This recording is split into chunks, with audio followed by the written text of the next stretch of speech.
انت متاكد ان صاحبه البيت ده موجوده؟ يا عم موجوده والورق كله موجود. يا جدع ده البيت قديم، ازاي موجوده؟ يا عم والله موجوده، تعالى اوريها لك. ايه يا حبيشه، هو ده اللي هيشتري البيت؟ هو ده وفلوسه جاهزه. ايوه انا فلوسي جاهزه فعلا.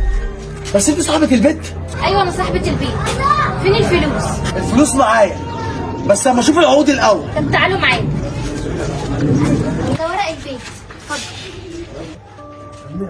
العقود تمام، اتفضلي بقى شنطه الفلوس لحد ما اودي العقود دي للمحامي. كده تمام. فين بقى انا نسبتي في البيعه؟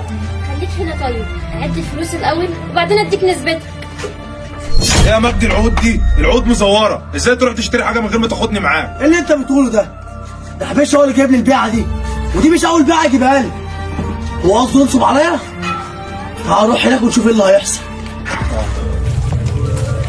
ايه ده انتوا رايحين فين؟ ايه اللي رايحين فين؟ ده بيتنا لسه شاريينه والعقود اهي. عقود ايه يا حبيبي؟ العقود دي مزوره. البيت ده كان بيتأجر يوم واحد لواحده ست وهي مشيت النهارده. الحقني الهدى واقع في مصيبه. ايه اللي حصل يا حبيش؟ كنت جايب بيعة بيت لمجدي والبت طلعت نصابه، نصبت عليا وعلى مجدي. نصبت عليك انت ومجدي؟ وانا اللي محطوط دلوقتي. طب بقول لك ايه، احنا لازم نشوف البت دي فين يا حبيش. تعال نبص عليها بس. وحشنا يا حبيش.